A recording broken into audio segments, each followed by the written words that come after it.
সীমান্তে হঠাৎ করে বিএসএফ গুলি ছুড়ে, তবে এবার বাংলাদেশের যারা বিজিবি যারা দায়িত্বরত ছিল তারাও কিন্তু এবার জবাব দিয়েছে, কড়া জবাব।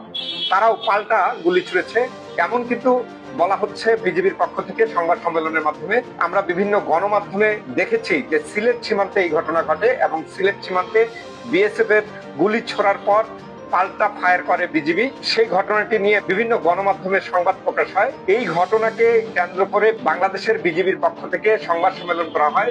সেই সংবাদ সম্মেলনে বিজিবির পক্ষ থেকে উল্লেখ করা হয়, সিলেট সীমান্তে ভারতীয় সীমান্তরক্ষী বাহিনী বিএসএফ গুলি ছোড়ার পরপরই বর্ডার গার্ড বাংলাদেশের বিজিবি তাৎক্ষণিকভাবে কড়া প্রতিক্রিয়া জানিয়েছে, পাল্টা ফায়ার করেছে।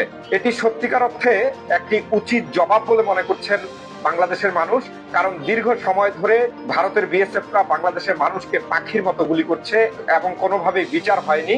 বাংলাদেশের মানুষ মুখ বুঝে সহ্য করলেও এবার কিন্তু বিজিবির পক্ষ থেকে পাল্টা জবাব দিয়ে হুঁশিয়ারি করেছে যে বিএসএফ কখনো যদি গুলি চালায় তাহলে বিজিবি চুপ করে বসে থাকবে না। সোমবার 18 মে বিকালে বিজিবি সিলেট ব্যাটালিয়নের 48 বিজিবির দায়িত্বপূর্ণ গোয়াইনহাট উপজেলার সোনারহাট সীমান্ত এলাকায় এই ঘটনা ঘটে। মঙ্গলবার বিজিবির পক্ষ থেকে এক সংবাদ বিজ্ঞপ্তিতে এ তথ্য নিশ্চিত করা হয়। বিজ্ঞপ্তিতে বলা হয়েছে, বিজিবির দৃঢ় ও পেশাদার পদক্ষেপের ফলে পরিস্থিতি দ্রুত নিয়ন্ত্রণে আসে, না হলে আরো ঘটনা ঘটতে পারত, পরিস্থিতি নিয়ন্ত্রণের বাইরেও চলে যেতে পারত। তবে বিজিবির যে কড়া প্রতিক্রিয়া জানানো হয়েছে এবং সঙ্গে সঙ্গে গুলি ছোড়া হয়েছে বিএসএফ কে লক্ষ্য করে, সে কারণে কিন্তু তারা পিছু হটেছে। এই ঘটনায় কোনো হতাহতের ঘটনা ঘটেনি। বর্তমানে সীমান্ত পরিস্থিতি একেবারেই শান্ত এবং স্থিতিশীল রয়েছে বলে বিজিবির পক্ষ থেকে জানানো হয়েছে। ঘটনার পরপরই সীমান্ত এলাকায় বিজিবির টহল এবং নজরদারি বাড়ানো হয়েছে, এটিও কিন্তু বলা হচ্ছে। পাশাপাশি সীমান্তে যে কোনো উস্কানিমূলক অনাকাঙ্ক্ষিত ঘটনার বিষয়ে সর্বোচ্চ সতর্ক অবস্থানে থাকার কথা জানিয়েছেন।